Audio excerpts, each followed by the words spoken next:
Welcome back, and happy Monday, everyone. It's been a long week without you guys. Good to see you, Wiggles. Thanks for making it.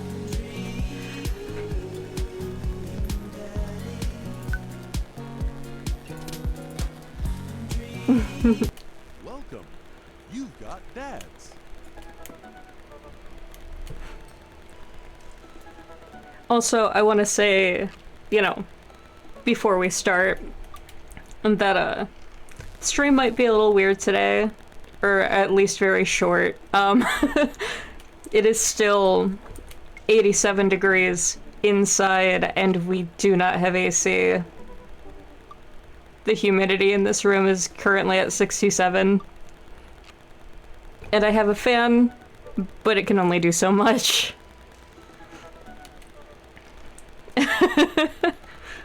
It's supposed to chill out tomorrow a little bit.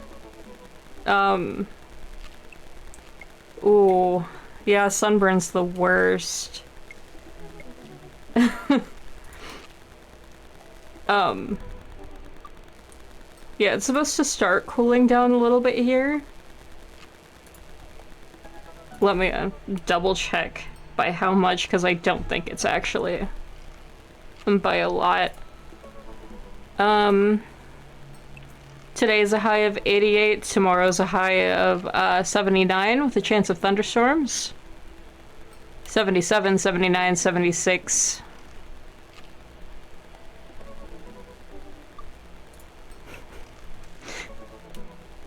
85, 87, 77, 72, 75. So, yeah, it's gonna be an interesting week. Also, we had Zeal's dad over for a couple days, which was a lot of fun. Kind of awkward. Like, when we picked him up from the airport, I went in for a handshake, he went in for a hug. I guess his family's just a bunch of huggers, which is fine. Still wasn't expecting it. I was not warned about that. And then Zeal had to work every day that he was there. No, he lives across the country. So he flew in for a couple days. And then next month we're flying down there for like a week to go visit. So I'm glad that he came here first. So I'm not gonna be completely surrounded by strangers when we go to visit. But yeah, nope, first time ever meeting in person. We've talked on phone calls, we've played video games together, never met each other. And then I spent the most time with him when he was here. Because Zale had to work, so that wasn't his fault.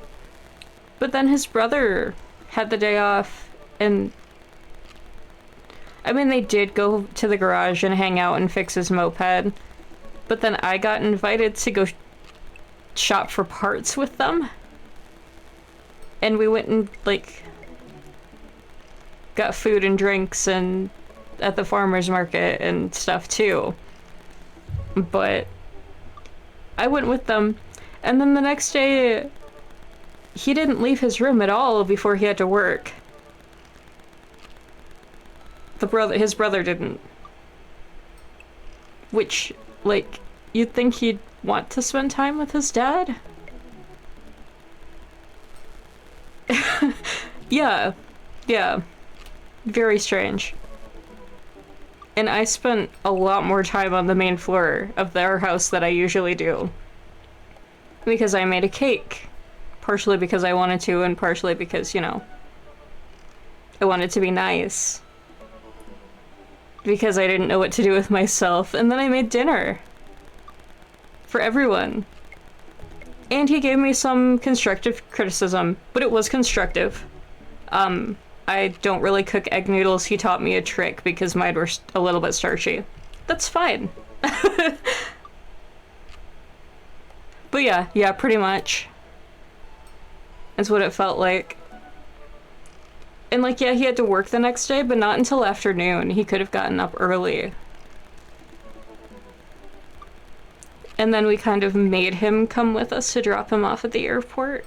And they both talked about video games for like 20 minutes and then fell asleep. So they still didn't actually spend any time together. Very, very strange.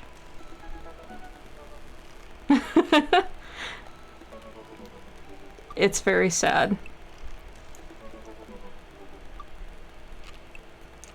And, you know, the whole thing kind of made me a little sad anyway. Because, like, yeah, he lives in another state. He wasn't super in the picture, but he's still in contact with them both. And I didn't get that with my dad. Well, with my father. My stepdad is my dad.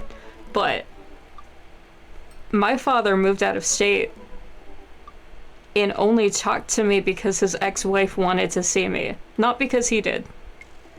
We could have had a relationship now as an adult that would have been similar. We could play video games together. We could do fun things together. If he wanted a friend instead of a child. But he doesn't talk to me. So, like... I know it's not the healthiest dynamic, but man, I am so jealous. Yeah, I don't either. And like, my stepdad was a decent parent, except for he was super depressed and unmedicated and didn't go to therapy and was just very, like, angry and antisocial for like 10 years of his life when we were growing up. He tries, but that really puts a divider between, you know, your parent and your child when you didn't have a connection for that long. It's hard. But yeah, grandparents too. I never understood how people complain about, like, yeah, toxic family members exist, and you don't always see the full story, but the ones that have good ones, or even just halfway decent ones and take it for granted, I don't get it.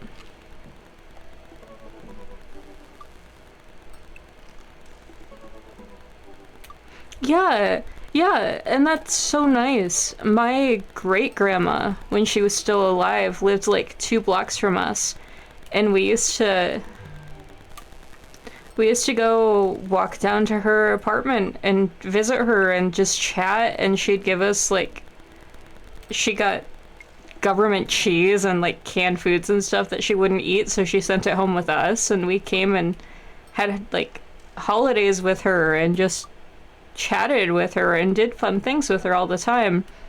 And the only reason that stopped is because she woke up paralyzed one day from osteoporosis in her neck, and then she was in a wheelchair and had to move homes and was further away, and we didn't have a vehicle, so we couldn't just walk to see her anymore.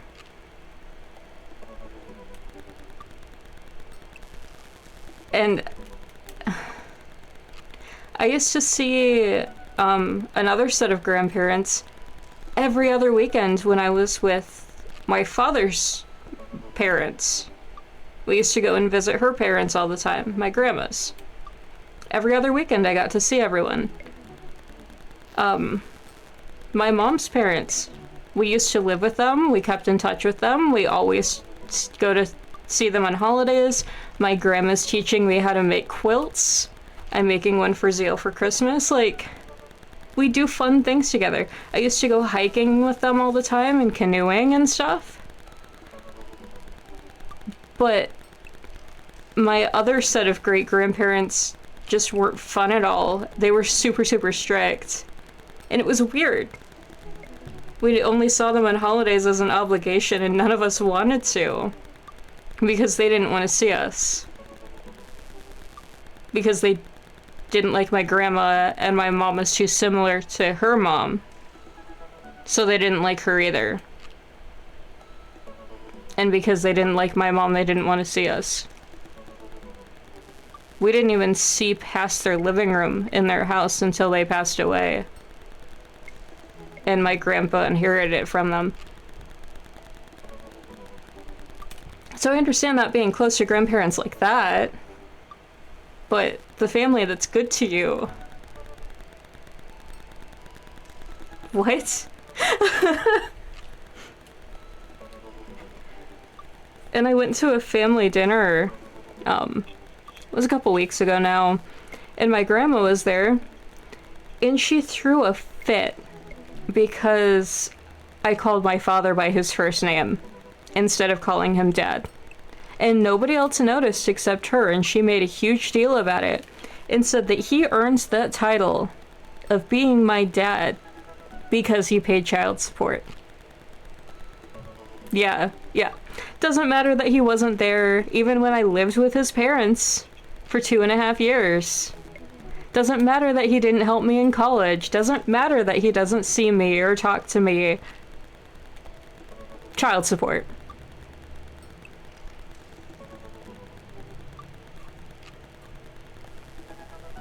My boyfriend's parents treat me better than my father does. No. And you can't buy love. Like, yeah, the expensive Christmas presents were fine, but it does not replace having a connection and a relationship with someone.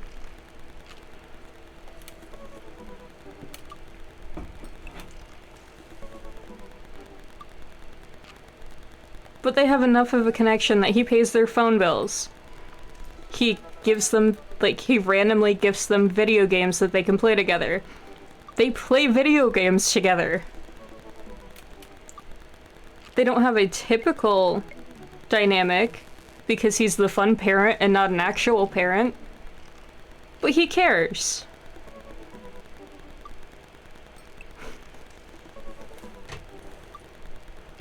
Yeah, I really don't understand why they don't understand that.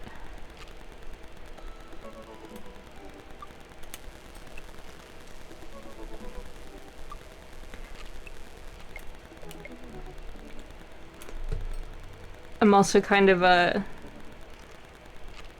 building up to the courage to do the most embarrassing thing ever. Asking for help when I need it.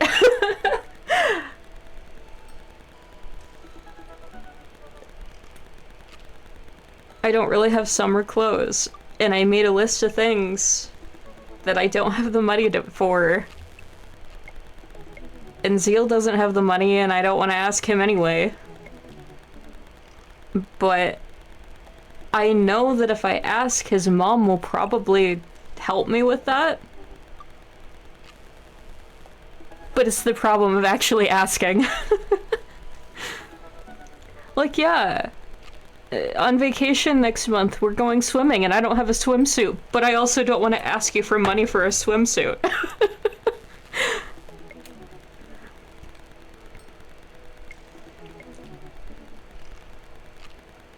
And she helps the boys out. Like, Zeal's brother and his boyfriend, they ask for, like, help with their phone bill and stuff.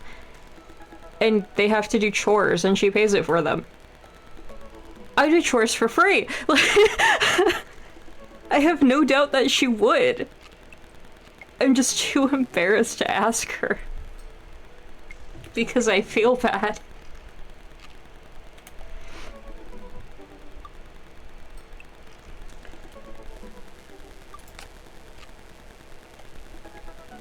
I feel like I'm entitled for asking for help. Make that make sense.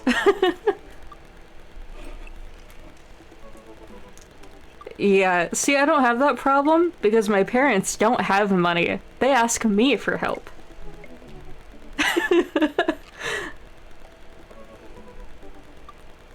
But yeah, no, it's yeah. Fun stuff. I wiped out my savings. Well, not my half of our shared savings account. Because I asked Zeal if we could dip into it to help my parents pay a bill. and he gave me double what they asked for to send to them to help them out, which was my half of the savings, which is fine, but yeah. They help me in other ways, like they send food over that they don't need because they get stuff from the food truck and they're not gonna eat it all. So like, yeah. Families are weird. Yeah.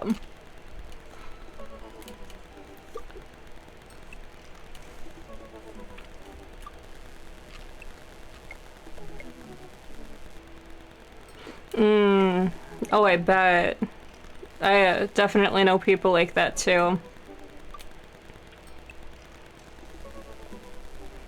Yep. And you can't, like, realistically, you cannot help others if you can't take care of yourself first. Because you're not helping anybody. If you give up everything that you have, that you need, to give it to somebody else. They can ask other people, they can go other places.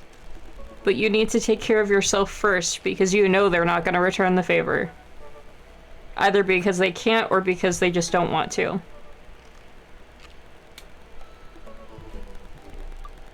My brother's like that too. He takes and takes and takes and takes and takes, but he never helps out with anything.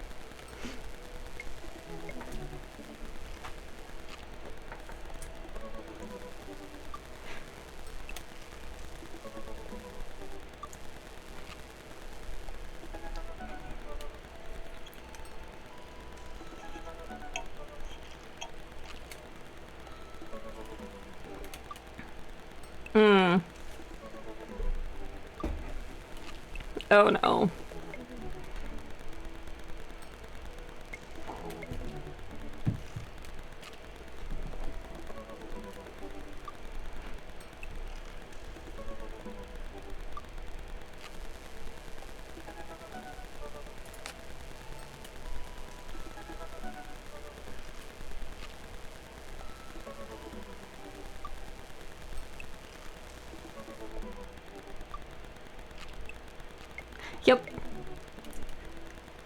Yep. Yep. I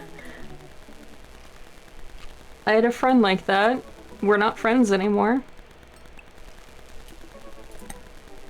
Oh, I can't pay my rent and I need help, or I need a place to stay because I'm homeless, or...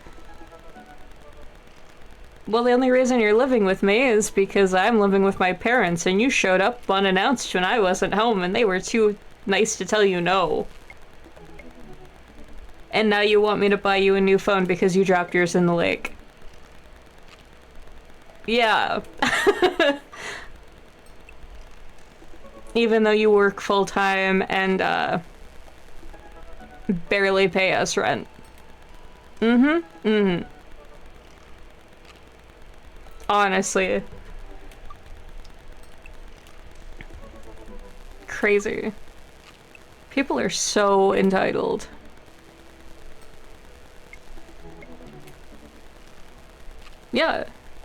Yeah, I technically have money, but because I don't have an income, I'm not touching it. My budget is broke. Because I have bills that come out automatically and I don't look at it until it yells at me.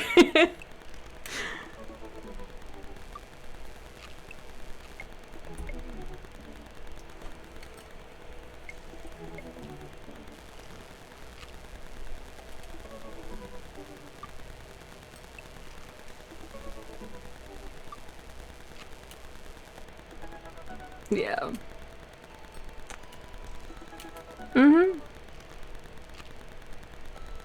Yep, they have, no sense of priorities, I think is the biggest issue.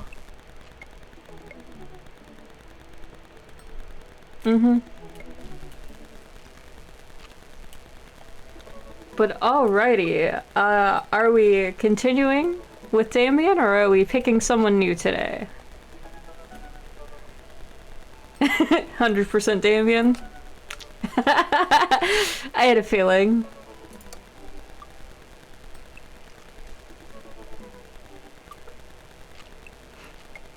Hey, you know what they say about third dates? They get pretty serious. You might not have time to browse Dadbook for a while. Are you ready?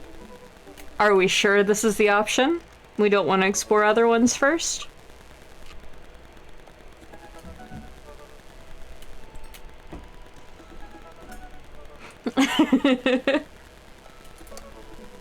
Alrighty.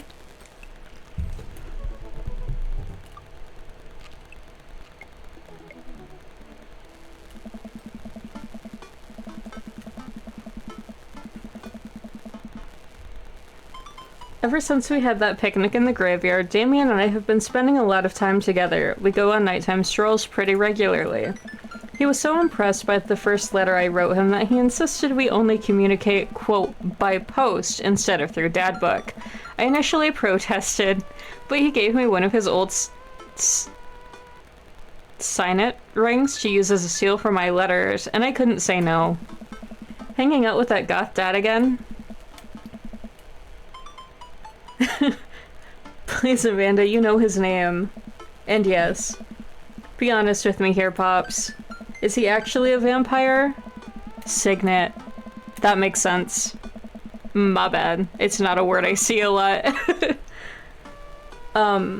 Is he actually a vampire? I remember you inviting him into our household that one time, and I've seen The Lost Boys, and I honestly would have preferred trying to see if he could walk through the threshold of our home under his own power. Yes, Amanda. I have become Damien's familiar. I am compelled under his curse. I'm sorry, sweetie. Dad. Turn into a bat. I don't think... What's the point of being a vampire if you can't turn into a bat? Well, okay, I'm off. Are you taking the car, or are you flying off into the night on leathery wings of a bat? Ooh! I've never actually seen one in person. What's it look like?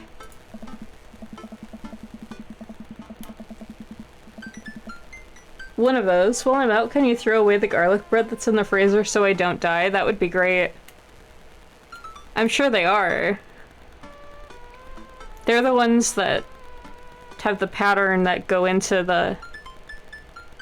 Yeah, yeah.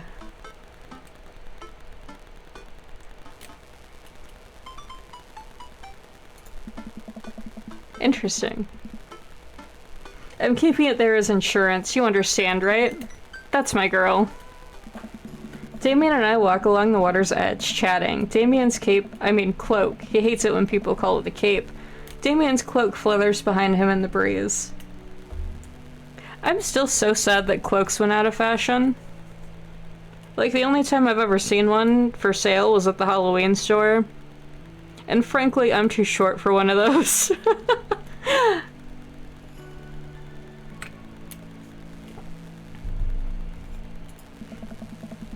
This is gonna seem like a silly question, but why do goths wear black? Oh gosh, parasols too, for sure. Gothic subculture has always been associated with death, so it would make sense that the style surrounding it would be greatly influenced by mourning. Interesting enough though, it was one of the Victorian era. Queen Victoria herself mourns the death of her late husband for 10 whole years, wearing black for the rest of her life. If that's not goth, I don't know what is. I have another question. Oh. Go ahead. How are you so comfortable with death? You mentioned in the graveyard that it helps you appreciate life or something? No. I've experienced several losses over the course of my life, and I truly believe the only manageable way to cope with it is to accept that death is simply a part of living. It's the single universal truth of every human who has ever lived. I'm going to die, you are going to die, and life carries on without us. Doesn't that make you feel scared? Not at all. Without the advances of modern science, death was everywhere in the Victorian era, and yet funerals were major social functions. Victorians were obsessed with mementos of their loved ones, even going so far as to take elaborately staged photographs of their dead relatives. Yes. I remember seeing something about death portraits and death masks and stuff. It's so interesting. I actually took a class on the psychology of death and dying when I was in college. And it was so cool to see what other cultures do. Like there was one that I truthfully cannot remember which culture it is that does it. But they actually like take their dead up onto like the mountaintop and allow the vultures to eat them because they see that as being like honorable. Yeah, there's a whole special ceremony around that.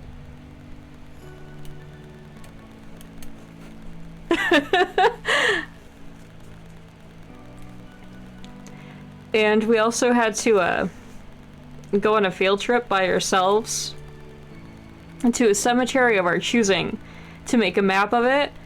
And I think we had to write down like so many names to prove that we went in there. And we also had to do a tour of a funeral home. And it just so happens that my great-grandma died around the time we were given that assignment. And so at her funeral, I asked about the tour thing. And I got a pamphlet. And they showed me everything they were allowed to. It was mostly the history of the building, though. They weren't allowed to show me where the caskets were. Obviously, they legally can't show you where the cremation stuff is done, but... yeah, it was fun. And I still have that pamphlet. Yeah, Sky Burial.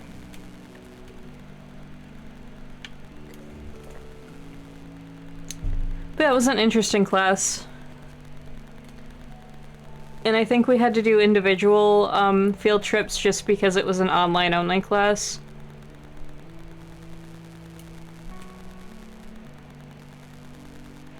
Oh.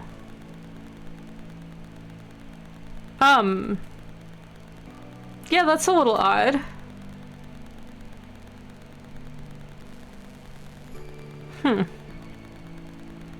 I've never heard of people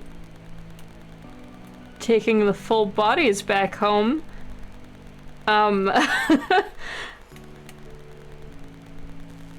They did bury them, right?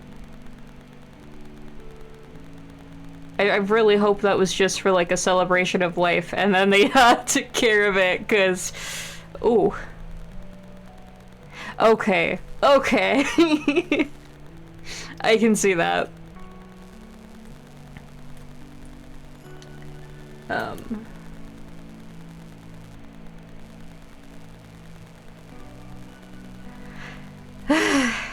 Damien, why do you speak in words that I don't know how to pronounce them?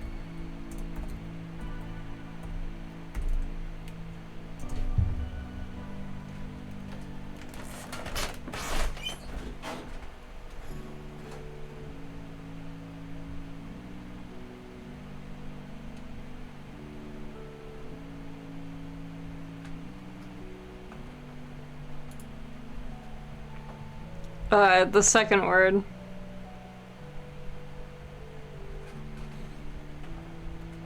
Minutiae?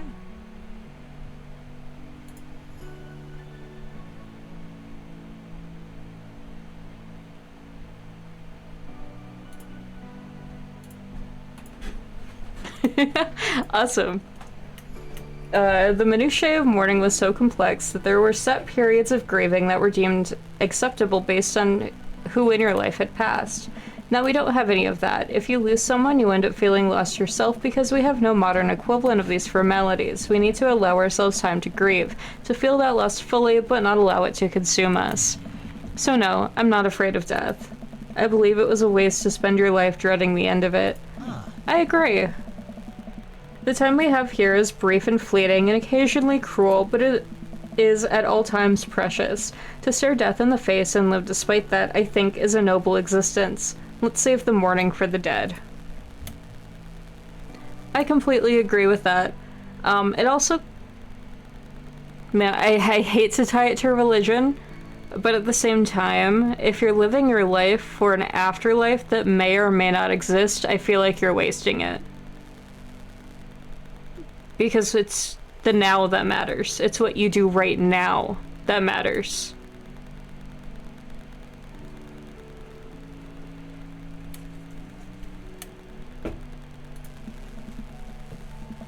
Wow, that's beautiful.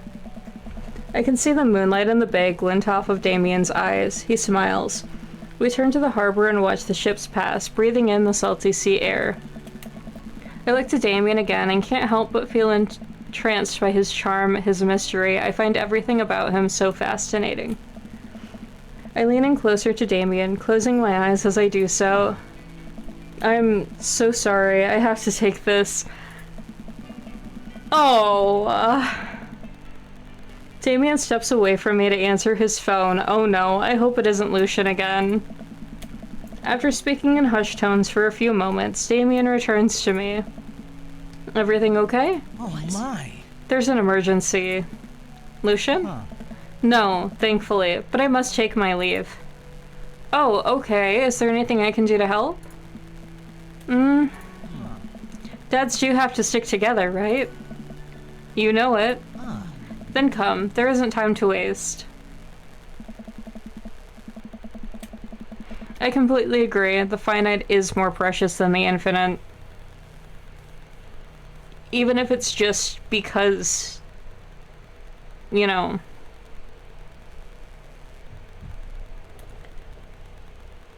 Oh, I don't know how to word it. Like, proportionally. Infinity is forever. It's always going to be there. It's never going to change.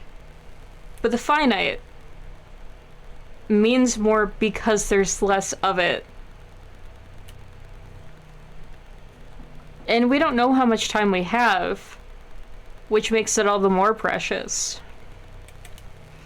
I actually, I take that to heart.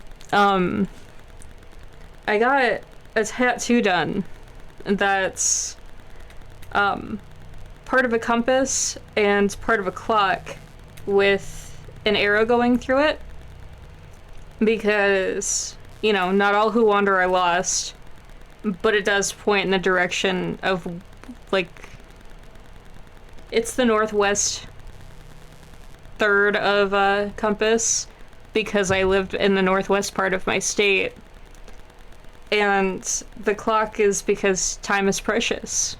We don't know how much we have, and we have to make the most of it while we can. And the arrow, because in order to, you know, use a bow, you have to pull it backwards. And the further backwards you pull it, the further forward it goes. And the same as with life. You have to struggle if you're going to be successful, because if you never do, you're never going to go anywhere.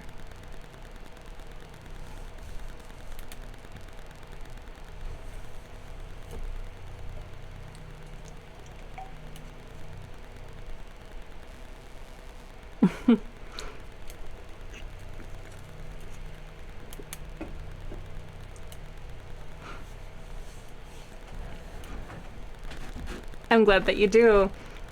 I can't say it's my favorite tattoo, but the meaning behind it is my favorite. This is one that I kind of put the concept together myself, but the tattoo artist didn't exactly listen and didn't do it quite the way I wanted it. Maybe one day I'll get it touched up by somebody else, but... Yeah, it was also, you get what you pay for, and I went with somebody cheap because I was a broke college student. I want to get more. I currently have 3. I have a butterfly that I want to get covered up with a raven. I have a phoenix, and then I have the one that I just told you about. And I want to get one that's like a cherry tree branch or an apple tree branch with the blossoms and little bees around it. And I want to get a bat holding a pomegranate on the other side. It'd be great. But I don't have money. And it's so hard to find an artist that does the style that I want.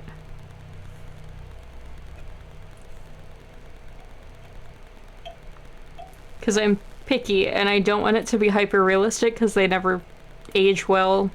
I'm sure with really good artists they do, but we don't have super good artists around here. But I don't want it super cartoony either. It's this semi-realism that's a very specific part of the spectrum between realism and cartoony.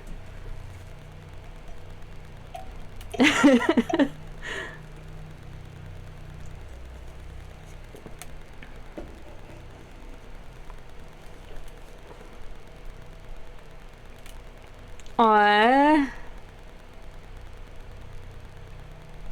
I love that.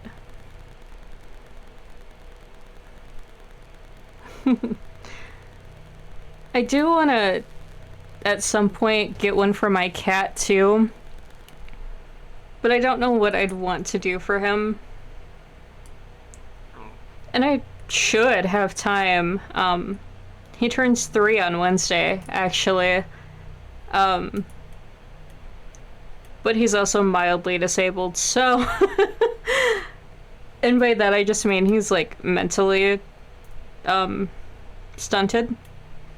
He doesn't know how to wash himself properly, for starters. And he has 0 sense of self-preservation. There is no such thing as stranger danger, and everybody wants to be his friend. Yeah. But unfortunately, because he can't bathe himself and he's a long-haired cat, brushing only does so much, and he has a problem with dandruff right now. And we got shampoo and stuff, but he hates baths, and the first time we ever gave him a bath, he tried to drown himself.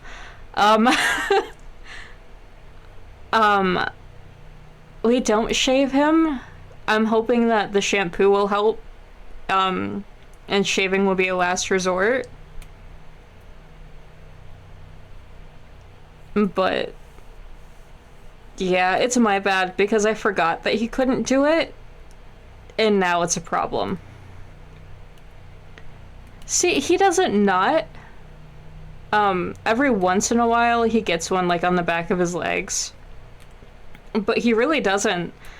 So I don't know if it's because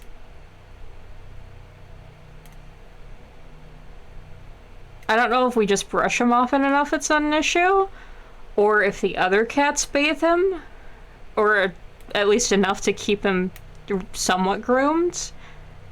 I have no idea. But I have never had an issue with knots for him. Which is interesting because my first ever cat was also a long-haired cat, and he did bathe himself and had others bathe him, and he still always had knots. We had to like cut them out sometimes, they got so bad. Like, I really don't know what the difference is. But Mischief also likes being brushed. You pull that out and he runs right over and tries to do it for you, so... I don't know. That could be. His fur is very... I can't even say it's straight because parts of it are really curly. But it is very, like, smooth. So, I don't know. I haven't had that other cat in like 17 years, so he's been a minute.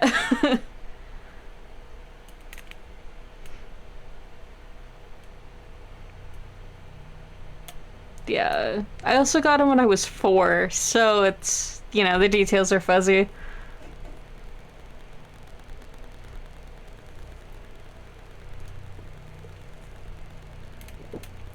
Ooh. I want to see ferret pics. I think they're adorable. I don't want one because they're smelly, but I love to watch them.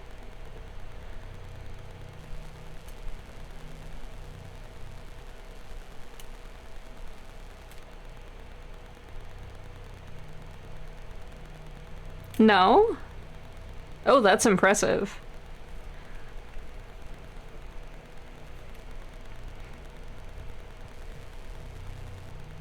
Huh. They must be really, really well taken care of then. Because every ferret that I've ever met was really stinky.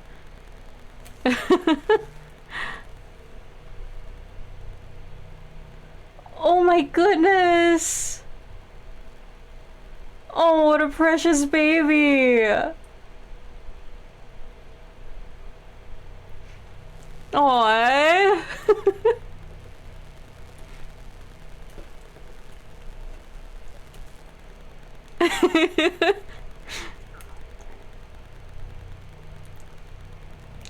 I might have to, reconsider my stance on ferrets. Oh, I've never heard of micro ferrets. Huh.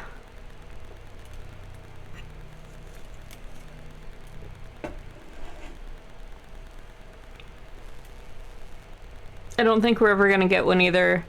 Zeal is very, very attached to the rats and already plans on expanding our rat cage. To double its size, and I'm honestly scared because he keeps saying that we could comfortably fit 5 in the setup we already have.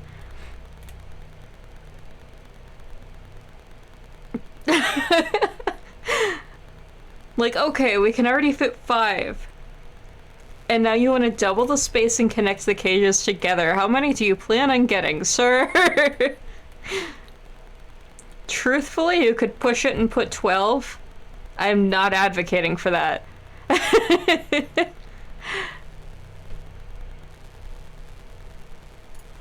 A rat army, yeah.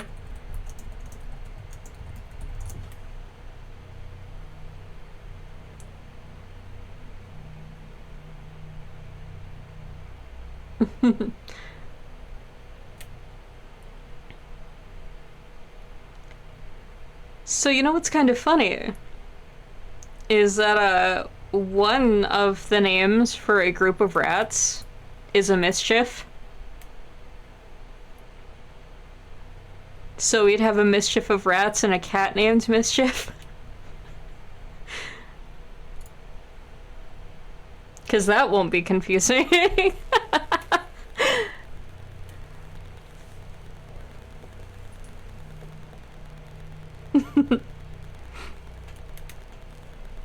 They're also called a collective. But that seems way too formal.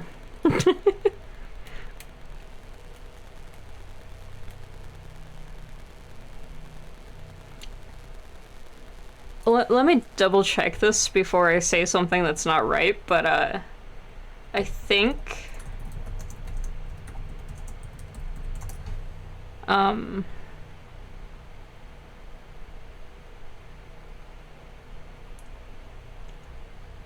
maybe it was ravens, not crows. Because a group of crows is a murder.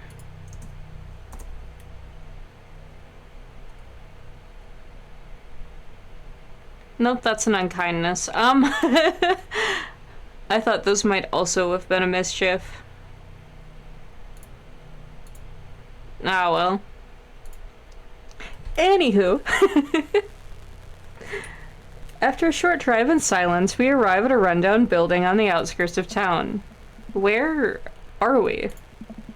It's better if I just show you. I push the surprisingly heavy door open and find myself in a dimly lit waiting room. A few rickety chairs line the walls, and there doesn't seem to be anyone behind the front desk.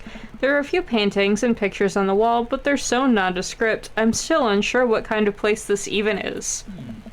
Wait here for a moment. I'll be right back. Damien walks off down a corridor, his heels echoing throughout the halls of this seemingly empty building. Distant howls echo from someplace I can't see, and there's a faint scratching sound like claws on tile. I cautiously peek down the hall and find stall after stall of scared-looking dogs. A few of them notice me and skitter up to the chain link fence, sticking their noses through to sniff the air. What have I gotten myself into? Suddenly, the lights shut off. I panic. Unsure of where I am or how I can get out, I stumble through the darkness, my breathing getting heavier and heavier. Damien? The lights finally turn back on. Mary? What are you doing here?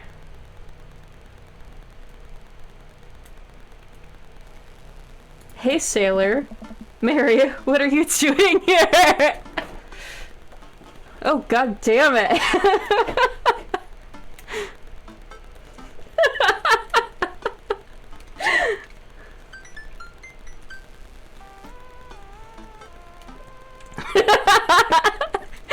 Fella's spell-coded.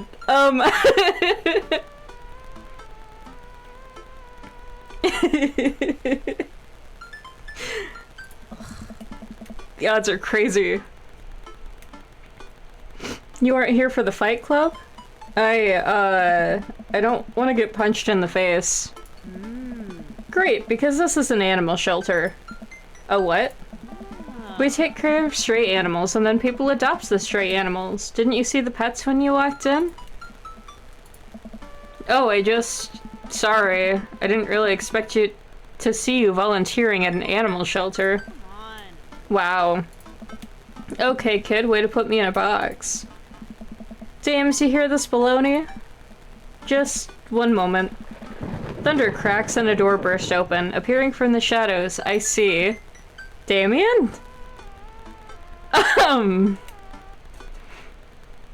That's an interesting look.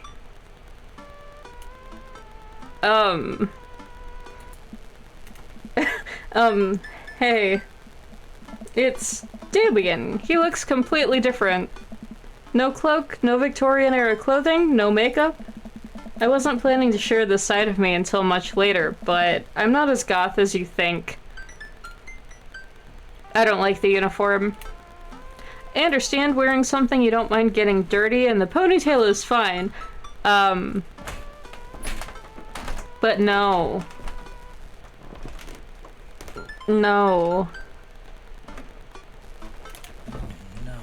I'm a systems administrator for the IT department of a realty company. I wear tennis shoes to work and I listen to Bruce Springsteen. I enjoy going to the hardware store and looking at storage solutions, and I volunteer at this animal shelter in my spare time.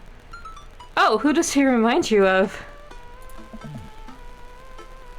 I'm boring. I'm fascinated with Victorian history and the goth lifestyle. That much is true. It's just not all that I am, and I need you to know that.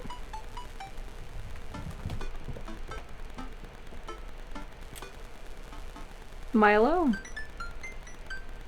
I'm not sure who that is. Oh! Oh yeah, yeah, I can see that.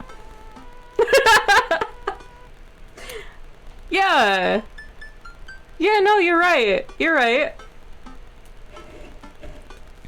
Also, Damien, sweetie.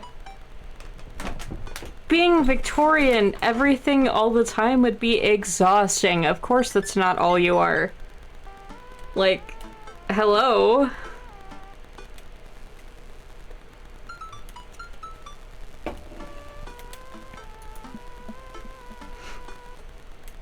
Oh, I hate to kill the moment here, but there's some pressing business that needs attending to. What? Oh, right. It's Duchess Cordelia. Again? Who's Duchess Cordelia? She's one of the pups. Gets out all the time. She somehow learned to open the doors, and now she's unstoppable. Yes, loving animals is a huge, huge green flag. When did she get out? This morning. I went to go sing sea shanties to the cats. When I came back, she had already bolted. I have to stay here with the pets, so I need you two to go and find her. So our dogs don't open doors? But one of our cats does. He breaks into Zale's sister's room all the time, and he tries to break in on you in the shower. If you don't lock the door, he's coming in whether you like it or not. Thankfully, he hasn't taught the others that trick yet, but he knows how to open doors.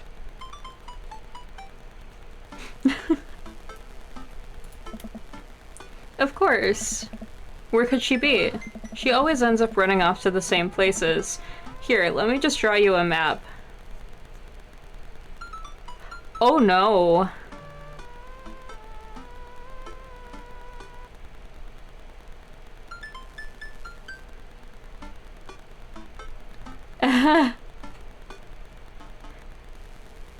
That's really good. I'm glad that he didn't leave, but oof. That's scary. Mary starts scribbling on the back of the pet adoption form. She's very smart, ruthless even. You need to stay on your toes and get her back by sundown, or else she turns into a werewolf and starts eating people. What? You're a perfect little peach, Fel. We just don't want her to be stuck outside when it's cold. Oh. I'll grab some treats and we can hit the road. Damien and I look over the map that Mary created for us.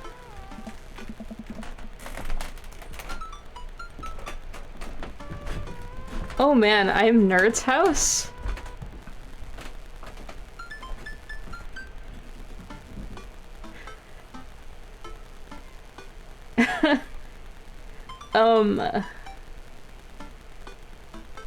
The ocean or whatever. Getting east and west confused. I was gonna say,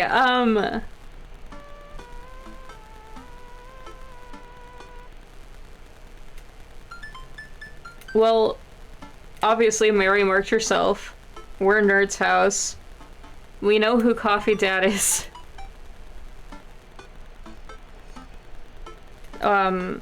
Kale is Craig. We know that.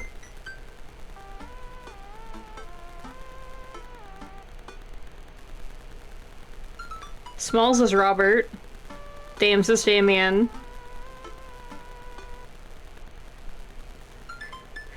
Which just leaves these two.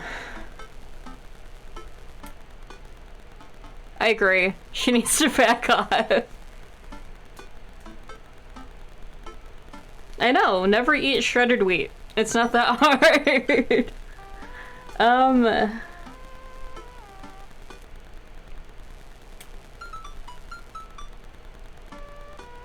Other nerd. I'm blanking on who the other dads even are. Hang on.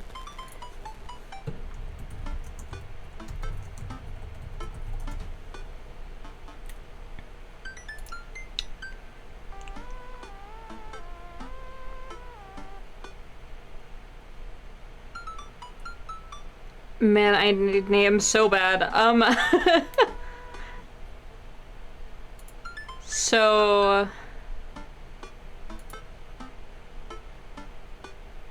I was gonna say, one of these bottom two is Hugo. So probably. Probably. We also have that redheaded guy we don't like.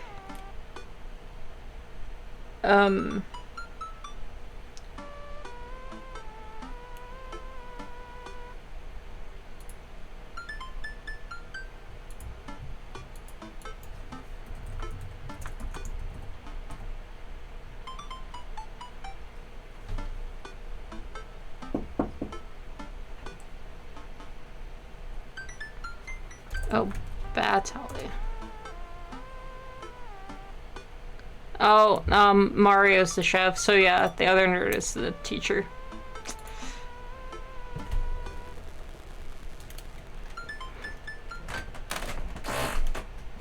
Cool, we figured it out. At least you're not the other nerd's house. Looks like you're moving up in the pecking order. Congrats, kiddo. Where should we head first? Ooh.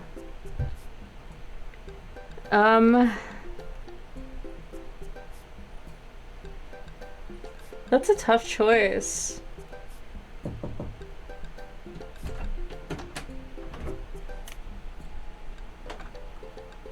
He just came and asked you, didn't he? Hang on.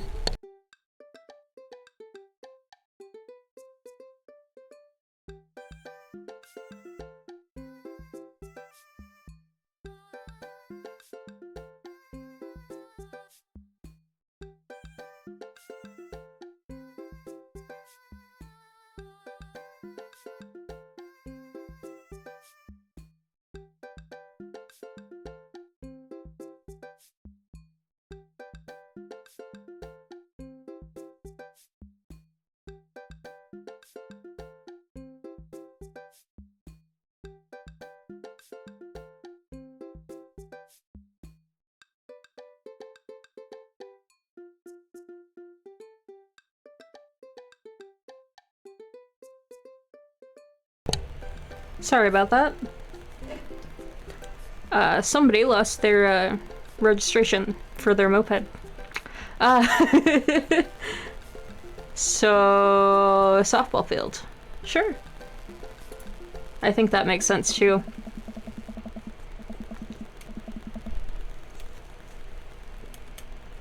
Damien and I exit the parking lot and start driving towards town. I look over to him. He seems concerned. Shouldn't be too hard to find the Duchess, right? She's a pretty big pup. Mary wasn't kidding when she said the dog was smart. One time she correctly guessed the winner of the Kentucky Derby. It was a real great year for Bark Bark Bark. I don't know. What do you think our odds are, Fel? This'll be easy, gotta stay positive. Abandon all hope, ye who enter here. Not that one. Gotta stay positive. My dad told me once, Fel, you can't shove raisins up your nose, and that hurt my feelings. I felt discouraged, but I kept a positive attitude, and you know what? I made it happen. Ew. It might have landed me in the ER and forced me to have 10 golden raisins removed from my nasal cavity, but on that day I learned that anything is possible if you have a good attitude and an abnormally large nostrils. You know, my brother did that. Kind of. It wasn't raisins. It was black beans. And he put one in each nostril as like a joke thing. And he got one out and not the other. And we spent 10 hours going back and forth between the ER, urgent care, and a ear, nose, and throat specialist. They got it out. And he kept it. But I'm pretty sure he did that twice. Yeah. I mean, he kept it in like a pill bottle type container thing. Just as a memento, because he was like a 6-year-old boy. But yeah. Fun times, fun times. Young children really are resilient, I suppose. Yes, young children. I was 16. Oh no! 16. Yikes. Let's just hope for the best. We got this. We drive to the softball field. It looks like Craig's team is practicing. I wonder if any of the kids saw something. Craig spots us and jogs over, softball bat slung over his shoulder. Hey bros, what's up? Craig, you wouldn't have happened to see a dog around here, have you? One escaped from the animal shelter and we're trying to locate her. I don't think so. Maybe one of the girls saw something. Girls.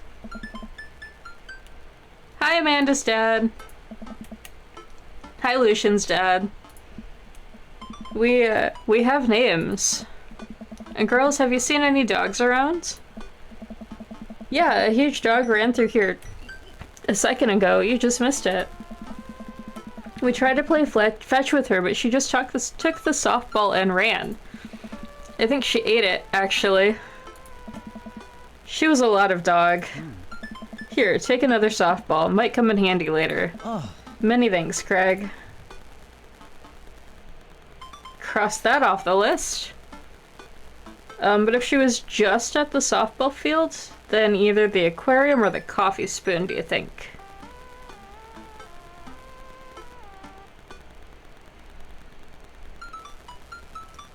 I mean, I suppose she could be one of the other locations, but yeah, it makes sense to go closest to.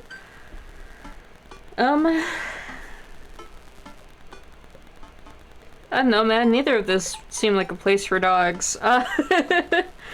Or a place that would be interesting to a dog. Good point. We park in front of Matt's coffee shop and walk inside. It seems like a slow day. Matt sits behind the counter, reading a book. Hey, Matt. Didn't expect to see you two today. What's up? Have you seen any stray dogs around? Can't say I have. You're looking for one? Can you describe them to me? Enormous. That pretty well covers it. Cool. I find strays digging for food scraps in the alley out back sometimes. I'll be sure to keep an eye out. We head back to the car. Aquarium? Since she clearly didn't go that way. Oh, penguins! Damien and I stopped by the aquarium. Everything looks in order here, but it might help to get out of the car and take a look. You seen anything? No dog here. Not even a sign of her. Do you know what that penguins are considered the goths of the sea? Damien, I want to believe you so badly. Okay. Maybe she went across to the cul-de-sac?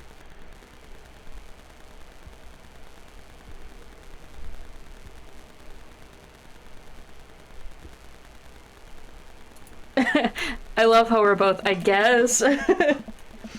We drive through the cul-de-sac and everything seems to be pretty normal. It looks like Brian's doing some yard work. She is a sprinter, yes. We pull into Brian's driveway and hop out. Hey, don't step on the grass, I just mowed. Have you seen any unusual activity in the area today? Aside from your underwater lawn? Oh, here we go. How dare you? I take my lawn care very seriously. Fel, please. You haven't seen a dog run through here, have you? Well, a few hours ago I heard Maxwell barking at something. When I came outside, my garden had been torn to shreds. It's going to take forever to re-till the soil. That could be a dog. Or a rather feisty raccoon.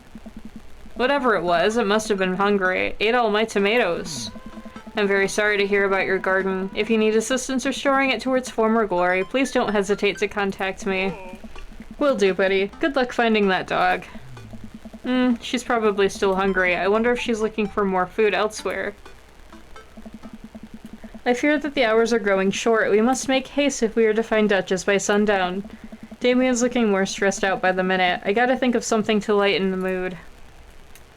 What kind of dog does a vampire have? Knock knock. How many goths does it take to screw in a light bulb? I'm scared of all of these options.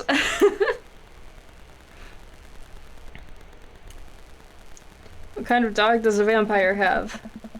I would imagine it would be unwise for a vampire to take up the company of a smaller animal for the means of companionship. It would be too tempting to... A bloodhound. I was gonna say bloodhound, Damien. Oh, yes. Oh, no! Jeez. I keep reading Damien directions off the map as we drive around town. We can go back to... he is so stressed. So we going back to coffee? Or do we want to check Bayside since we haven't been there yet?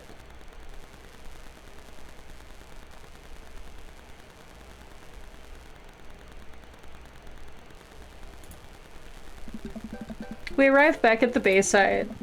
Just like old times, huh? Yeah, that's true. I remember it as if it were yesterday. I mean, earlier today. So what do you think? Any sight of the pooch? None yet, although who knows if she made it into any of these ships. The Duchess would do that. I wouldn't put it past her to know how to navigate the rough seas without a compass. Very smart. Pops? Damien and I turned to see my daughter. Amanda, what are you doing here? Did you think I just stayed inside all day vegging out on the couch and watching TV? Oh, sorry, what are you doing? I'm heading home to go veg out on the couch and watch TV. Had to get a burrito first. Young miss, have you seen a dog around here? Oh, you bet. I saw a Pomeranian with a bow around its neck. I saw a big old Doberman named Henry, and there was a stroller full of Yorkies, a Greyhound, a Golden Retriever. Did you see a Mastiff anywhere? No dice. I would definitely remember that. I gotta run though. This burrito has about 10 minutes before the cheese breaks down the molecular structure of the tortilla and makes it all soggy. You understand. I do. Of course. Have a lovely evening, Miss Reaper. To the coffee spoon. We head back inside the coffee spoon. Hey, Matt. Guys, I think I may have seen that dog you were looking for. You did? A brown mastiff? Size of a house? Yeah, I saw it digging through the trash in the back. It ran away when I tried to get closer, though. Did you see which direction it ran in? Matt thinks for a second. Might have been running east, I think. That pup tore through 3 pans of old grateful banana bread. Want to take some for the road, just in case? Sure thing. Matt packages up a slice. Thanks for the slice. The road slice. This grateful banana bread is gonna be so good. I think he meant to give it to you for the dog. Right, I meant it's gonna be so good for the dog to eat. I feel like we're on the right track. You think? If we keep this up, we'll find the Duchess in no time. Hey, if you like dogs so much, why don't you have any? Lucian is severely allergic. I wouldn't put him through that. Me too, bud. Me too. But there are still dogs in my life, so for that I'm grateful. There's about to be one more dog in your life, buddy. Splendid attitude. Let's not waste any more time. Verily. East. Which is back at the cul-de-sac.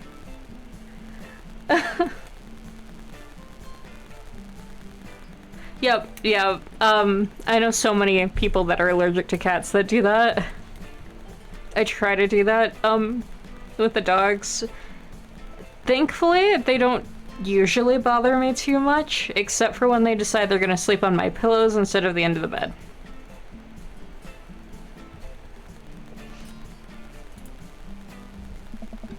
We arrive at the cul-de-sac to find everything looking normal, except... Uh-oh. Hugo's front door is wide open. She can open doors. Oh, no. This is a classic Duchess Cordelia, a telltale sign we should approach with caution. Yeah, that's true. Zeal already had a dog when we met, though. And the puppy is a golden doodle, so... I mean, she's got poodle in her.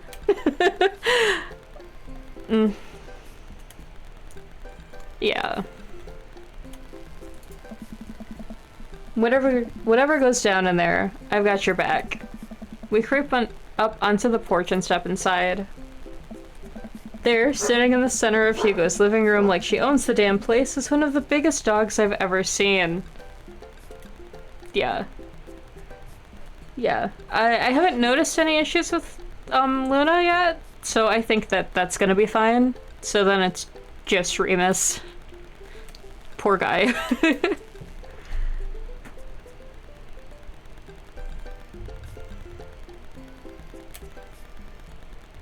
A Newfie-Doo? What's that a cross of? I've never seen that one.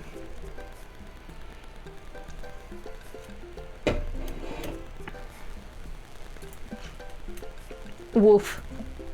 Well, she hasn't broken anything in here. Yet.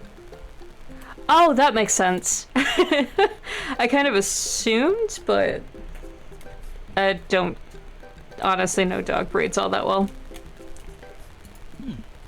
Wonderful. Now all we have to do is get this leash on her before she tries to escape again and get out of here before Hugo comes home. Easy peasy. Duchess, come here. The Duchess eyes Damien warily. As he approaches, she begins to growl. She's on her guard. We'll need another plan. Hand her a dog treat, try the softball, give her the grateful banana bread.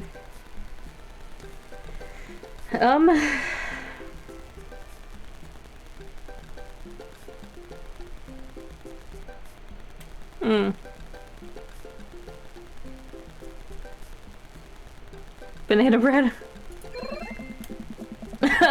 Oh no! I reach into my pocket and pull out the slice of grateful banana bread Matt gave me. Duchess sniffs the air and hones in on the bread. Come here, girl. Nice and easy. I've got some yummy homemade vegan and possibly gluten-free banana bread, if that's what you're into. The Duchess cautiously approaches me and gives the banana bread a good sniff before taking it from my hand and dropping it on the ground like dogs always do for some reason. She curls up and starts munching on the bread. Sig says. Damien walks up behind Duchess and attaches the leash to her collar. She immediately notices and starts whining. It's time to go home now, Duchess. Damien gives a tug on the leash. She won't move. Duchess, what happened to our rapport? You and I used to be bosom buddies. She still doesn't move. She's huge. There's no way we could even try to lift her. Well, this is a weird situation to be in. I think we're literally trespassing in our friend's house with this large dog. What are you nerds doing? Ernest stands in the doorway with a plate of pizza rolls. Don't tell your dad about this. We're definitely not trespassing. What flavor pizza rolls are those?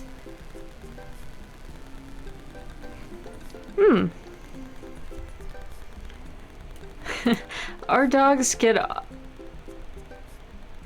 honestly almost anything. Zeal's mom will eat what she wants and then let them eat what was left and lick the bowl so long as it's something that's not gonna hurt them. And even then, they have gotten crushed from garlic bread at least once. The only thing they don't get is pork. And that's because it upsets Remus's stomach. Which, same.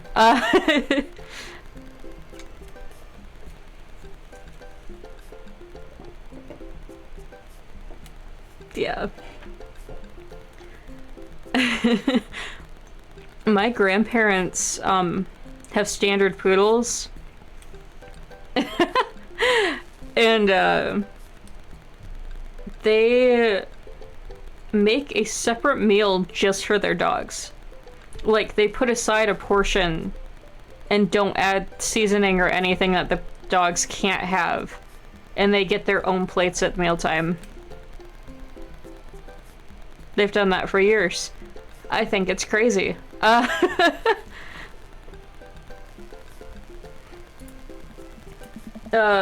Pepperoni blast? Nice. The Duchess notices Ernest and starts pulling against the leash. Why is this dog in my house? It's a long... The Duchess suddenly breaks free from Damien's grip and hurtles towards Ernest. Ah! Ernest and the Duchess fall to the ground. Pizza rolls fly everywhere. This is bad. Ernest, are you okay? Ernest feeds the Duchess a pizza roll. Hey, she likes pizza rolls. Ernest sits up, but the dog keeps licking his face. Oh, hey. Hugo stands at the door, looking like he's at a loss for words. Huh? Why are you guys... Whose dog is this? It's a long story, but it involves a large dog who knows how to open doors. Woof. Hugo, may I present to you Duchess Cordelia? How do you do? Borf. We're friends. The Duchess licks at Ernest's face. She's from the local animal shelter. She got out and we've been chasing her all around town. Your house was her final stop. Dad, can we keep her? I don't know. Ernest, I don't know if we're set up to take care of a... Huh? Wait, did you just call me Dad? Come on, please, look how cute she is. Hugo sighs. Ah. We have been talking about adopting a dog for a while. But you have to promise me you'll take care of her. Yeah, I'll give her all the pizza rolls her little heart desires. I suddenly remember what's on the back of this map and pull a pen out of my pocket. Got the forms ready for you if you're interested. I'll even waive the adoption fee since, you know, we technically broke into your household. Hey. Well, alright, it's a deal. Hugo steps onto the porch with us and signs the form while Ernest plays with Duchess inside. He sure seems to be happy with his new friend. Oh. I know, he called me Dad, can you believe it? Damien places a hand on Hugo's shoulder. I certainly can. I think this will be really good for Ernest. It should teach him to some responsibility. You should probably look into getting better locks on your doors, though.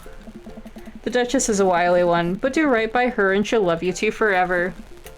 Thank you. Aww. And long story short, the Duchess now lives in a happy home and neither of us were charged for breaking and entering. So all in all, I think it was a fine day's work. Nice work, you two. Fellow, you could be a valuable asset to our team of volunteers, you know. If you ever feel like petting some puppies, hit me up. Mary, I always feel like petting puppies. Good to know. Well, I'll catch you fellows later. Mary starts to leave. And one last thing. Damien's been telling me about you. Glad he finally brought you around. Oh, yeah, Damien's my special boy. I love him. We go way back, and I got a vested interest in his health, success, and well-being. If you ever hurt him, Mary, you can fill in the blanks. I gulp. Yes, ma'am. Mary leaves me alone with Damien. So, about the whole goth thing, I, completely understand if you aren't interested in me anymore. What? Am I missing something here? I'm not a cool goth prince. I'm boring. I own 5 pairs of tennis shoes. I wear dumb glasses. Don't you care? Those look like Zeal's glasses. Like, fully, completely.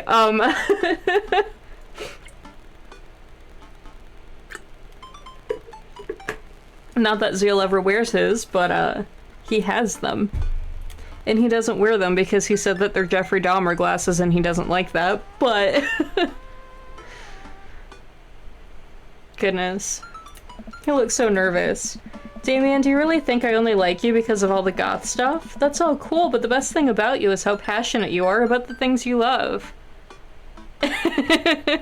Nice. They can be matchy! History, art, Victorian fashion, dogs, storage solutions. It doesn't matter what it is. You care, and that's awesome. And also, the glasses are very cute. Yes, yes, they are. You don't think I'm boring at all? If you're boring, then I don't know what that makes me. I spend too much time online shopping for flashlights. I get excited to mow my lawn on Saturdays. I get cranky about commercials being too loud. I've even been thinking about making my own peanut butter. Then maybe we can be boring together? It would never be boring if it was with you.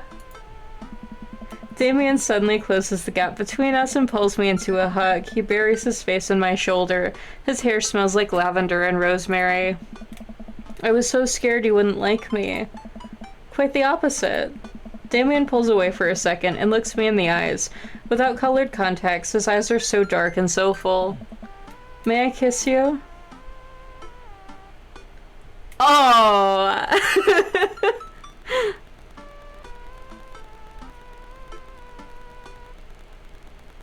I'm glad that all of these options are yes. Does a bat have wings? I believe I have my answer then. He smiles slightly and leans in, giving me a gentle kiss. Damien pulls away and gives me an intense look. Do you want to help me take care of the puppies? Yes. Damien and I arrive back at the cul-de-sac, our fingers intertwined. Like a proper gentleman, he walks me to my doorstep. Oh, This was lovely. Thank you for understanding. Thank you for everything. I'm very happy I can be myself around you. I'm glad, but I have one request. huh. What's that? Can we keep sending each other letters? But of course. Damien kisses me one last time before turning around and heading home. Aww. Amanda runs back to the couch from the window and tries to look as nonchalant as possible. Hello, Father. I was sitting here, on the couch, this entire time. Hi, Amanda. So, are you guys, like, starting a vampire coven together? Oh, plot twist. Mothman. Damien's actually Mothman. I didn't see it coming either. Genius. Well, whatever's happening, I'm really glad you two are happy. You deserve it, Dad. Aw, shucks. I'm gonna head to bed. Catch you in the morning? Sure thing. I make my way to my room and fall into my bed with my heart full, excited for the days to come.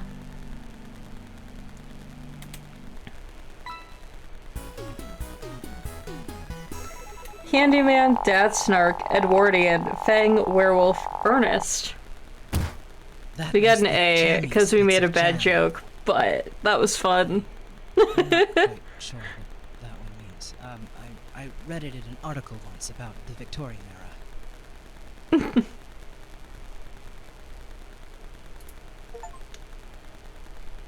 Interview with the vampire. Go on all Damien dates. We're moving up in the world. Well, I think I have everything finally set up. Amanda should be here any minute now. I think that's her car in the driveway. Okay, gotta act natural. Be cool, Phil. Be cool. Amanda walks through the door with a suspicious look on her face. Hey, Dad. Off to a good start? Something fishy? Rats. What? No. You asked too many questions. Sorry, sweetie. It's the feds.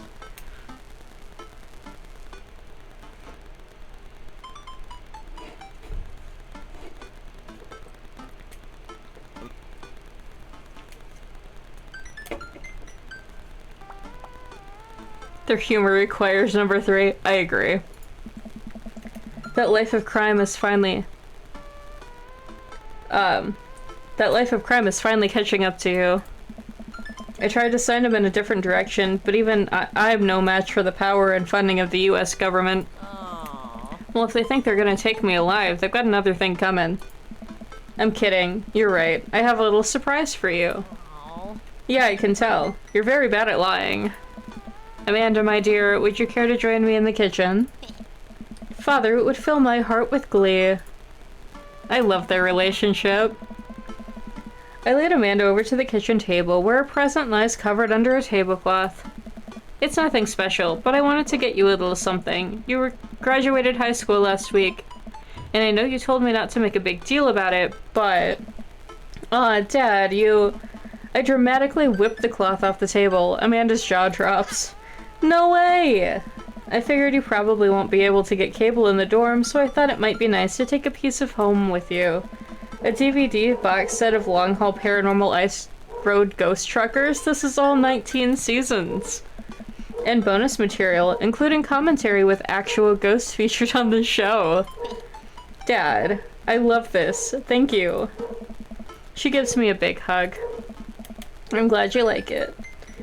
Hey, you want to hang out with me in the backyard for a bit? Toss the old pigskin or something? Totally. I follow Amanda to the back door. What? You told me not to make a big deal, but you seem to have forgotten my entire mission in life is to make a big deal out of your accomplishments. So consider this your graduation party. Surprise! Dad, everyone's here. Well, yeah, everyone wanted to come and support you. Is that a mac and cheese bar? Sure is. Fully customizable down to the type of mac.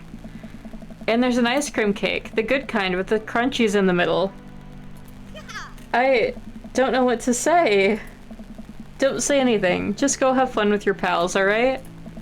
I'm so proud of you, Amanda. Amanda smiles and runs to her friends. I should make the rounds and make sure everyone's having a good time. But first, mac and cheese. Because priorities.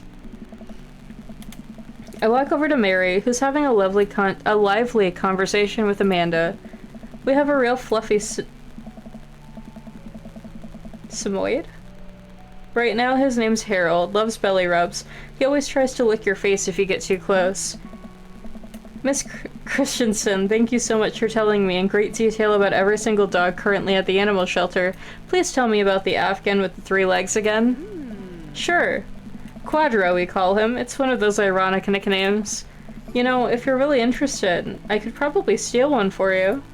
Really? Nah, but I could get you in to meet all of them. We could always use the extra hands around the shelter. And if those extra hands also happen to steal a dog... I'm glad you two were able to bond over cute dogs. Really warms my heart. Dad, we're having a moment. Hey, Sailor, your kid's a good egg. Where's Sir Goth Prince? You two are usually attached at the hip these days. He's around. Stellar. Mary turns her attention to Amanda. It's not too hard to sneak a dog into college. Trust me, I did it plenty back in the day. At one point I had 3 cats living in my dorm. I decide to leave them to it. All of a sudden, a huge dog leaps up into my arms. Duchess! Hugo and Ernest run up to me.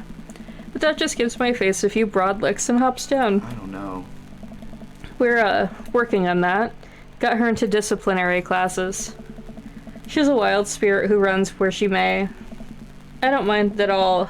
Looks like the 3 of you are getting along nicely. Ah. She's a valuable addition to the clan. If I hold up my homework in front of her, she'll eat it. Cool. We'll deal with that later. Duchess Cordelia spots a squirrel and darts across the yard. Ernest follows her, laughing. He's actually been a lot more manageable lately. I think taking care of the dog is good for him. Thanks for breaking into my house, I guess. Anytime. Fel! Ugh. Brian, you made it! I don't pass up on good mac. What do you think of the party? It's not bad. Just not bad? Yeah, it's not bad. Don't let him bait you. Don't let him bait you. Thank you for the lovely compliment. Daisy trots up. Hi, Amanda's dad. Hey, Brian's daughter. See how it feels? This is a really great party. Thank you so much for inviting us. You're very welcome, tiny child who knows how to pay a compliment. Brian and I lock eyes. This isn't over. Hey, bro. Bro! This is a real rager, taking her old age into consideration. I'm trying to be in bed at a reasonable hour tonight. Don't let me get too wild.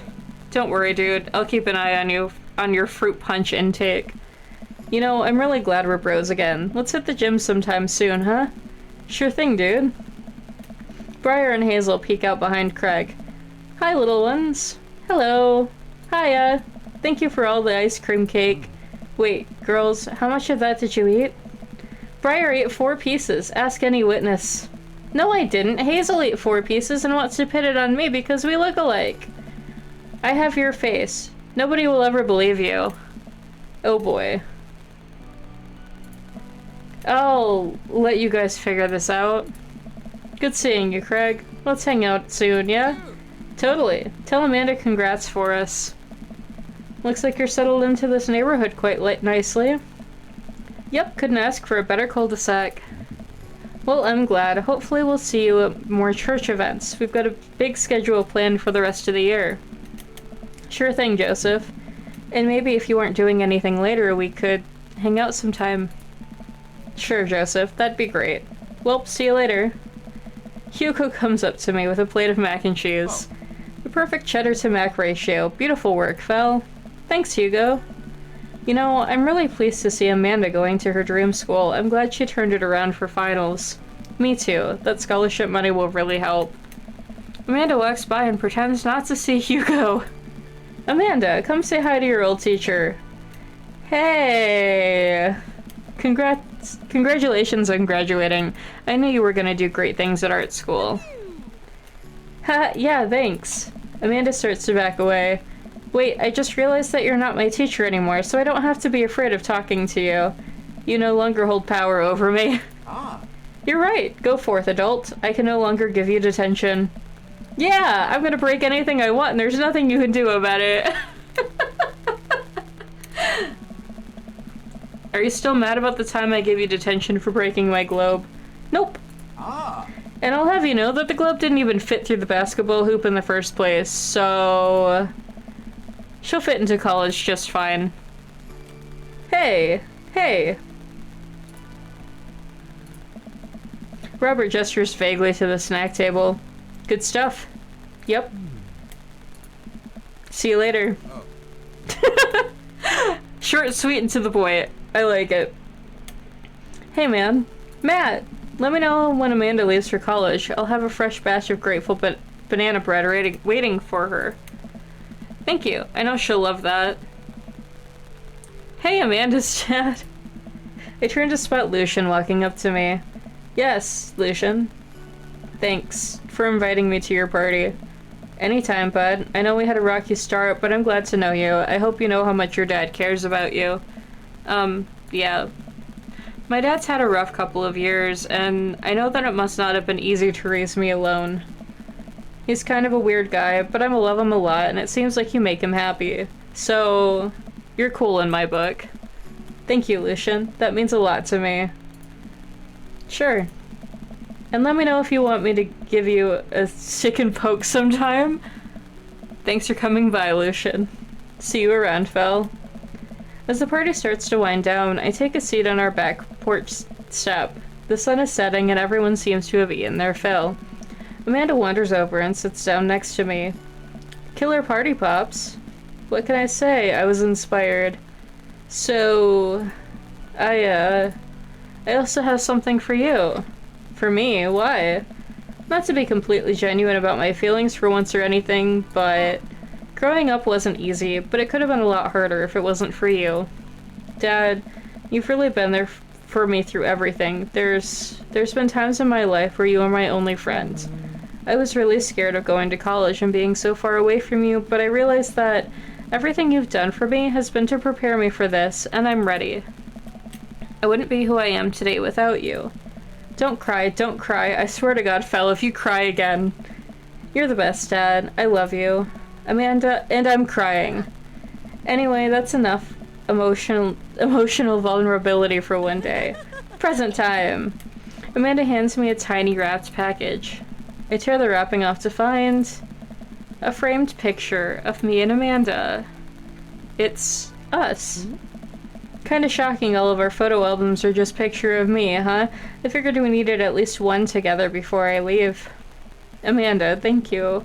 Watching you grow up has been the happiest experience of my life. You're such a talented, intelligent young woman, and I'm so excited to see what the future holds for you. Knock 'em dead, kid. Always do. Amanda and I share a hug. This is only the beginning, Pops. Plenty more memories for us down the road. Memories to make and stuff to break, right? Oh, I'm gonna break so much stuff.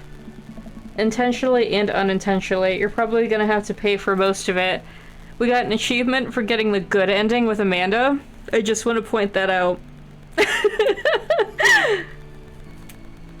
We're a good dad. It would be my honor. Amanda hops up. Looks like someone's been waiting to talk to you. I glance over to the backyard of the yard where Damien is sitting on a bench beneath our cherry blossom tree. He smiles at me. I'll leave you to it. Me and the Emmas are gonna go get ice cream. Love you, Pops. Amanda runs off to join her friends. I take a seat next to Damien as the last of the guests make their way out of the party. Did you know that in Victorian era they would call benches seedy boys? What? Really? I'm kidding, Fel. But what if? It's good to see you in your civvies again. Thank you. I had a revelation the other day, Fel, and I think that it was largely due to your continued influence upon me.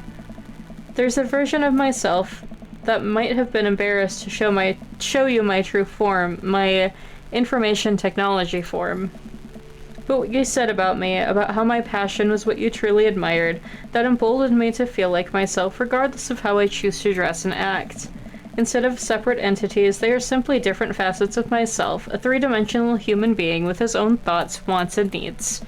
I love dressing the way I do, but feeling constricted by what I thought was my own personal brand made me lose sight of why I did this in the first place, to make myself happy. I place my hand on Damien's and feel a light breeze. Squeeze. I look up. I'm greeted by Damien's warm smile. I'm trying to be more comfortable with who I am, rather than dwelling on who I could be to other people. I can't stop smiling. I'm so proud of him. Damien, I'm so happy you've realized that you can be a dog-loving goth. Me too, Phil. Me too.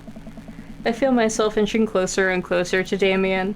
I go to brush a lock of hair out of his face and am shocked by how soft it is. How is your hair so soft? Dog shampoo.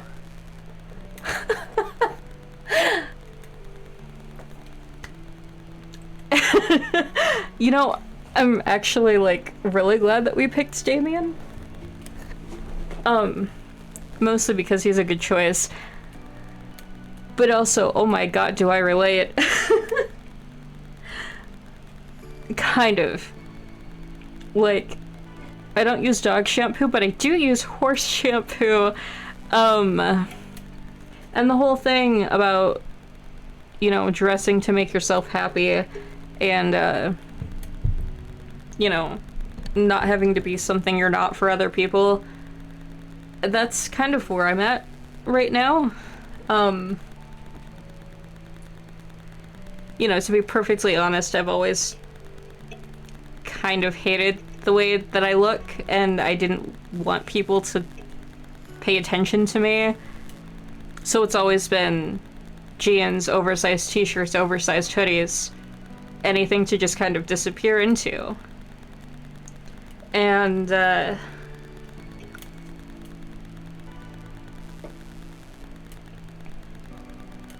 it's got me kind of thinking more recently, like,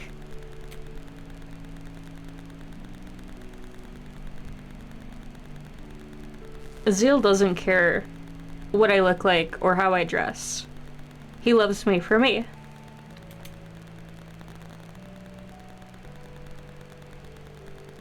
And so does everyone else.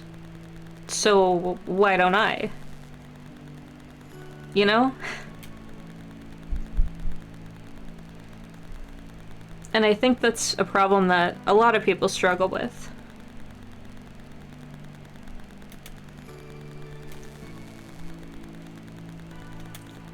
Which is also part of the reason, you know,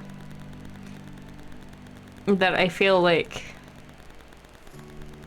it's time to, like, take the clothes that I want to wear out of my wish list and actually do something for me.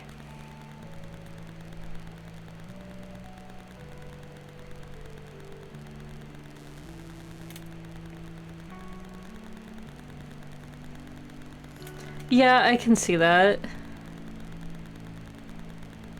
I feel like I'm kinder to others than I am to myself.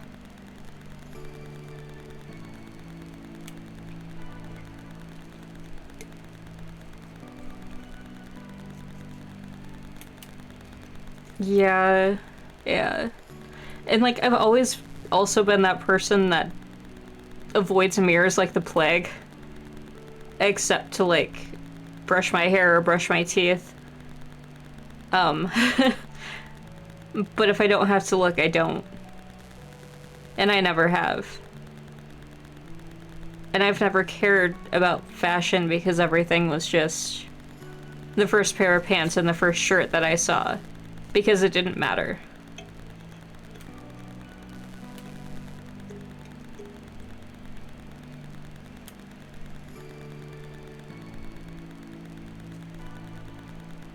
But I want it to. Clothing is just as much of a way of self-expression as tattoos or makeup or how you style your hair.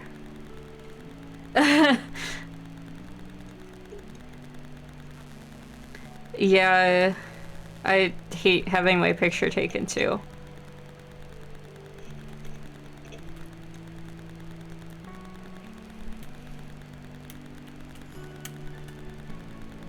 I think it's really hard to, like, love yourself and to see you the way that everyone else does.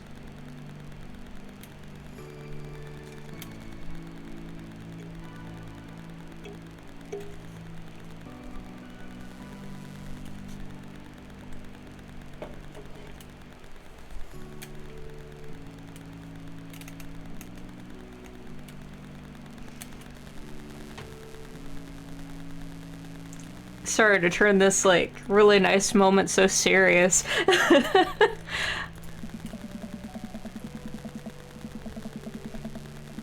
I keep running my hand through his hair and he leans in closer to me, placing a hand on the side of my face. He strokes my cheek with his thumb.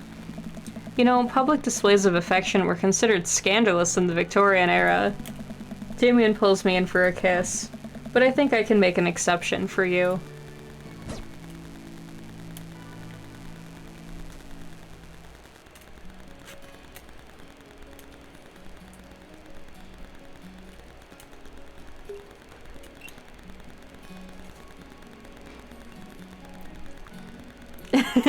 Very cute.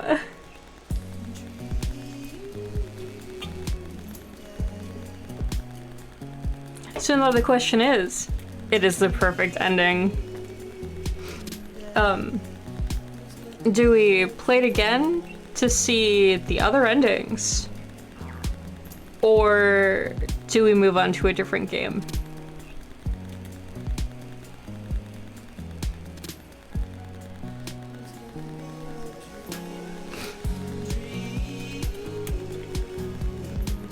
Pin-up artists. Oh my goodness. What a name.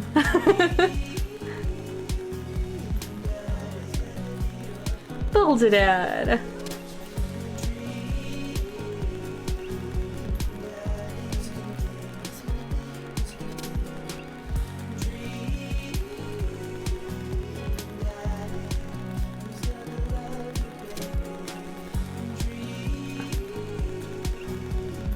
Oh, there's so many mini-games.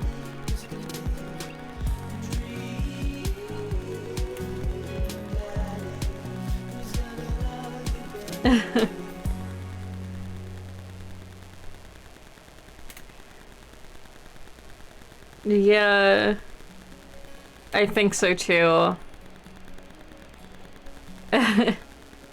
No, yeah. So does that mean that we are, going back to Haven? Or do we want to pick something more similar to Dream Daddy? Because this was a lot of fun.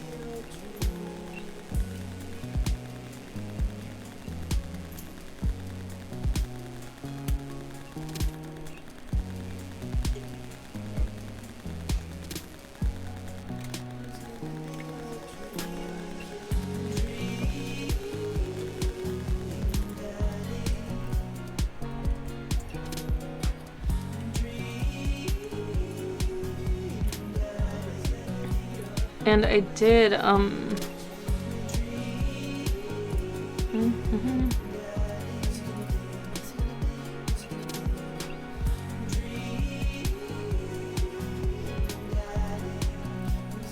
Oh, where'd it go?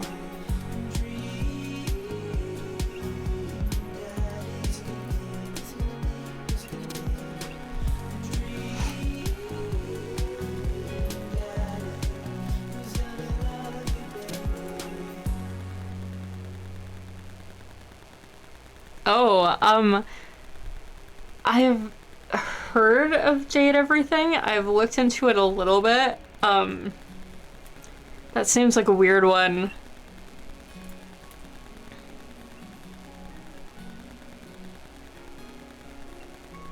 Yeah. Ooh, that'll be fun.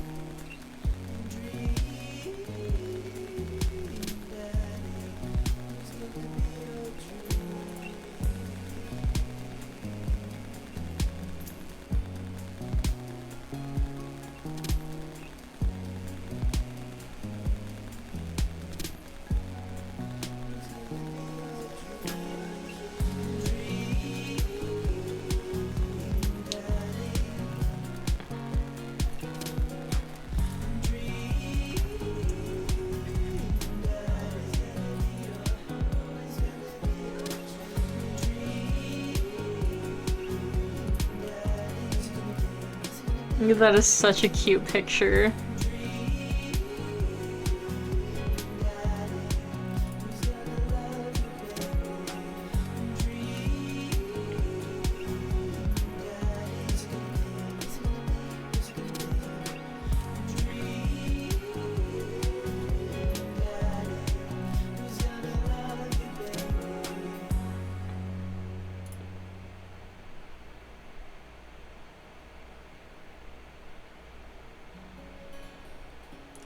Is it?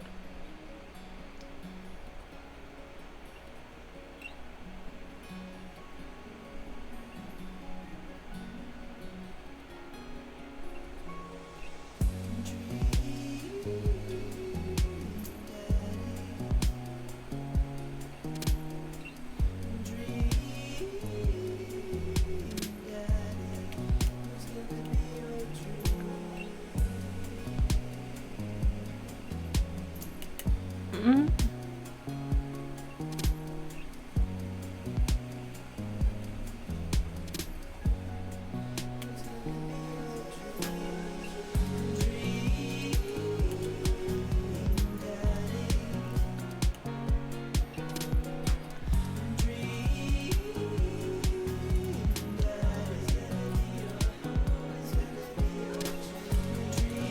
Well, I was kind of looking at...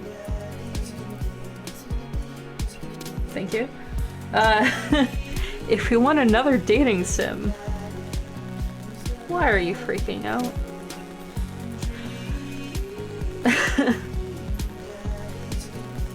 Steam, hello, thank you.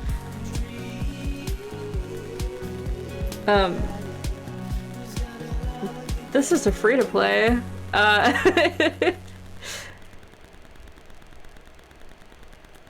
But honestly, I'm kind of scared. But apparently it's allowed on Steam, considering other people are playing it. But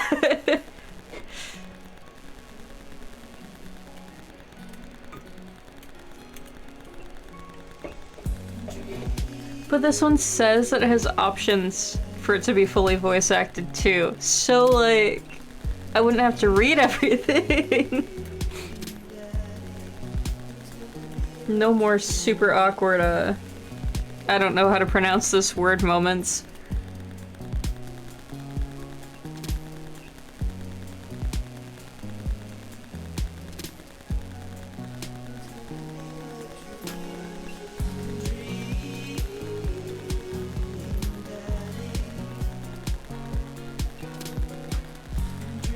I feel like I might have heard of that one.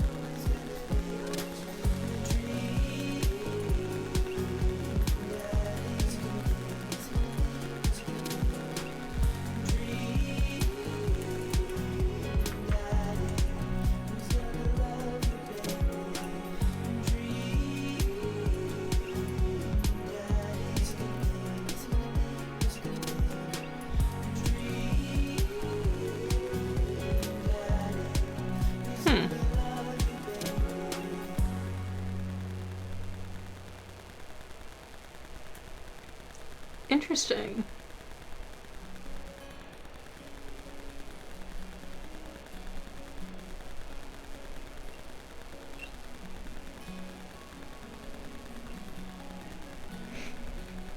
I see it's in a bundle with Date Everything.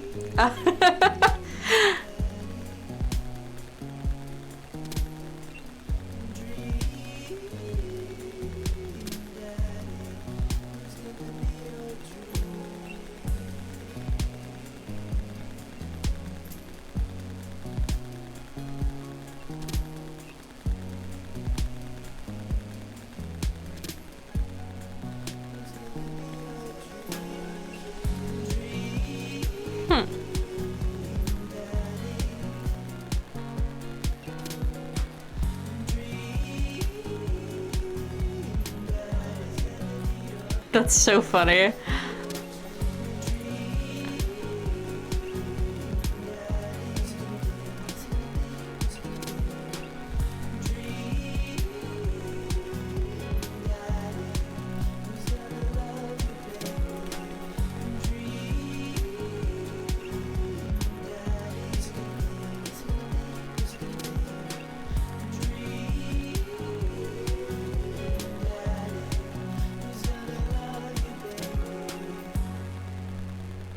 don't know. We've got a week to figure it out. Maybe I'll just leave it up, leave it up to suggestions in the Discord.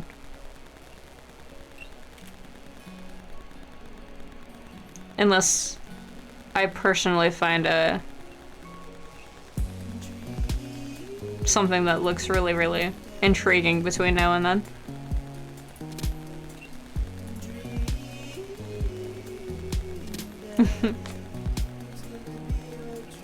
Ooh. From the picnic. Beautiful as always.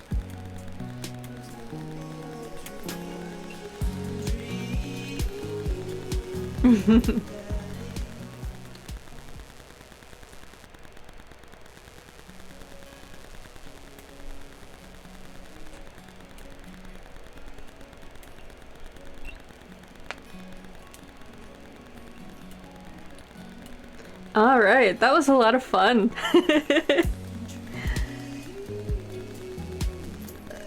I think we will actually get around to Valheim this week. I don't know what we'll be doing. If it's, excuse me, still gonna be, you know, resource gathering and just chatting, or if it's actually gonna be something exciting. But I will let you know when I figure that out. And I will see you Wednesday. Bye-bye.